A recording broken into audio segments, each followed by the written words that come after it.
PSG Fan TV, bonsoir à tous. Bonsoir Steph. Bonsoir.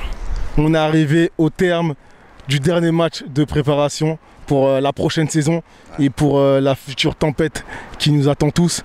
Qu'as-tu pensé de l'équipe de Sochaux ce soir? L'équipe de Sochaux ou celle du Paris Saint-Germain? De Sochaux.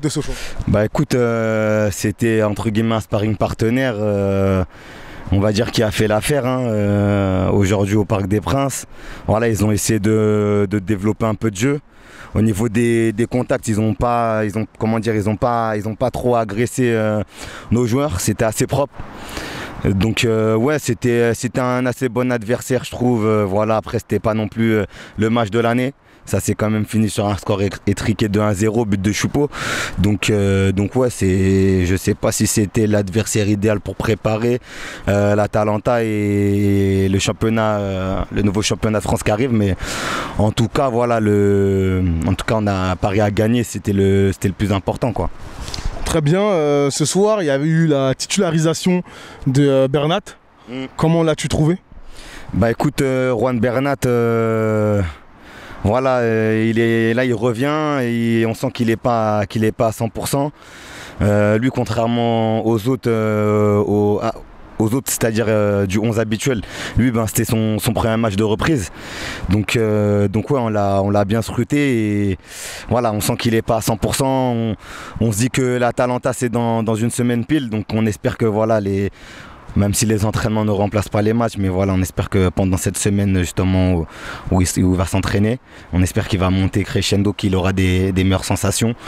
En tout cas, ce soir, c'est un match de reprise pour lui. Il est pas passé à côté, quoi. Il n'est pas passé à côté. Il a pas non plus survolé la partie. Donc voilà, on va dire c'était un match de reprise. C'était surtout important de le revoir aussi depuis Dortmund, on l'avait pas revu. Donc voilà. Dernière mauvaise nouvelle, qui vient de tomber concernant notre milieu de terrain. Je pense à Marco Verratti.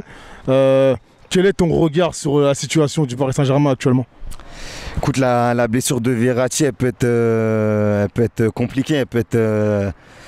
Ça pourrait nous contrarier dans l'optique d'un 4-3-3, si on joue en 4-3-3 contre l'Atalanta.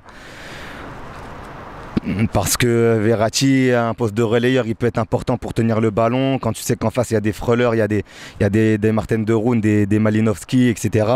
Des Papou Gomez qui, eux, savent tenir le ballon, savent te faire courir. Donc Verratti pourrait être intéressant dans cette tenue de balle, dans tout ce qu'il peut apporter au milieu. Après, dans un milieu à deux, je dis pas que ça peut pas me contrarier. Mais c'est vrai que dans un milieu à deux, dernièrement, on a beaucoup droit du Paredes Gana. Donc je me dis que si on part avec les 4 fantastiques devant, avec un milieu à plat qui est milieu à plat à 2, je pense que Tourelle il va peut-être continuer avec Paredes Gana. Quoique avec Tourelle on sait jamais. Donc ouais, c'est pas une bonne nouvelle. C'est pas une bonne nouvelle la blessure de Verratti, c'est un de nos atouts majeurs dans cette équipe.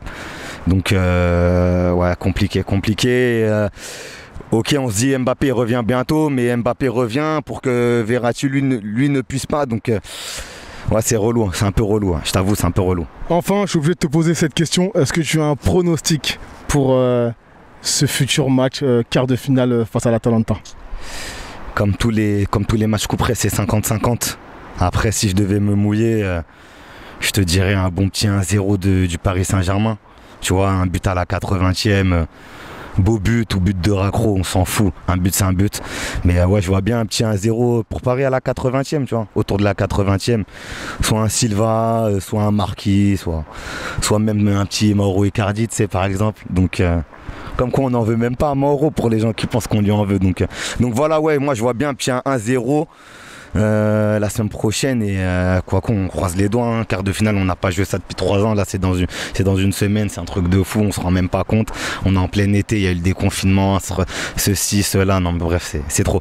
En tout cas ouais, ce soir 1-0 contre Sochaux, on notera l'arrivée de la classe biberon parisienne, les Michu, les Simons, El Shaddai et compagnie, ça fait quand même plaisir de les voir, voilà donc c'était cool, bonne soirée. Merci à toi.